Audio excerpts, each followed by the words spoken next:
ഓരോർമ്മയ വാഞ്ഞു പോവതെന്നു നിൻ രൂപം.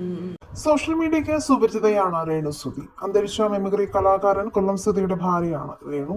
സോഷ്യൽ മീഡിയയിൽ സജീവ സാന്നിധ്യമാണ് രേണു ഇന്ന്. സുധിയുടെ മരണത്തിന് പിന്നാലെ രേണുവിനെയും കുടുംബത്തെയും ചേർത്ത് പിടിക്കുകയാണ് മലയാളികൾ. എന്നാൽ പിന്നീട് സോഷ്യൽ മീഡിയയിൽ നിന്നും കടുത്ത സൈബർ അറ്റാക്കും രേണുവിനെ നേരിടേണ്ടി വന്നു. സമീപകാലത്ത് ഏറ്റവും കൂടുതൽ നെഗറ്റീവ് കമന്റുകളും വിമർശനങ്ങളും ഏറ്റുവാങ്ങിയൊരു റീലായിരുന്നു രേണു സുധിയുടെയും ദാസേട്ടൻ കോഴിക്കോടിന്റെയും. റീൽ സോഷ്യൽ മീഡിയയിൽ വൻ തരംഗമായി മാറി. ദിവസങ്ങൾ കഴിഞ്ഞെങ്കിലും ഇപ്പോഴും വിമർശനങ്ങൾക്ക് യാതൊരു കുറവുമില്ല. കൊല്ലം സുധിയെ മറന്ന് രേണു ദാസേട്ടനെ വിവാഹം കഴിച്ചു എന്നൊക്കെയാണ് കമന്റുകൾ. ഇതിനെല്ലാം മറുപടിയുമായി ഇരുവരും തന്നെ രംഗത്ത് എത്തിയിരുന്നു. ഈ പ്രശ്നങ്ങളെല്ലാം അവസാനിക്കുന്നതിന് മുൻപ് വീണ്ടും കഴിഞ്ഞ ദിവസം രേണു ഒരു റീലിട്ടു. ഡോക്ടർ മനു ഗോപിനാഥിനൊപ്പമുള്ള രേണുവിന്റെ വിവാഹ വേഷത്തിലുള്ള ചിത്രങ്ങളാണ് പുറത്തുവിട്ടത്.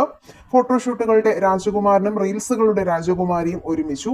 രാജകുമാരന്റെ കൈകളിലേക്ക് പറന്നിറങ്ങിയ മാലാഖ, ഇനി ഇവൾ സുരക്ഷിതമായി എന്നോടൊപ്പം ഇരിക്കട്ടെ, ഇത് ഞങ്ങളുടെ പ്രണയം തുളുമ്പുന്ന കുറച്ച് നല്ല ചിത്രങ്ങളാണെന്നുള്ള ക്യാപ്ഷനോട് കൂടിയാണ് ഈ ചിത്രങ്ങൾ സോഷ്യൽ മീഡിയയിൽ വൈറലായത്. ഇതോടെ തന്നെ രേണുവിന് വീണ്ടും വിമർശനങ്ങൾ ഇരട്ടിയായി. അതോടൊപ്പം തന്നെ ഈ വിഷയത്തിൽ പ്രതികരിച്ച് ലക്ഷ്മി നക്ഷത്ര മുന്നോട്ട് വന്നു എന്നുള്ള വാർത്തകളും സോഷ്യൽ മീഡിയയിൽ വരുന്നുണ്ട്.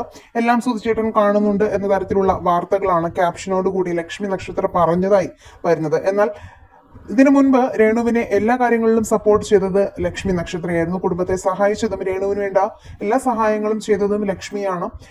രേണുവിന്റെ റീൽസുകൾക്കും ലക്ഷ്മി ലൈക്ക് ചെയ്തിട്ടുണ്ട്. അതുകൊണ്ട് തന്നെ എല്ലാ സപ്പോർട്ടും ലക്ഷ്മിയിൽ നിന്ന് ഉണ്ടെന്നുള്ള വാർത്തയാണ് പുറത്തു വരുന്നത്.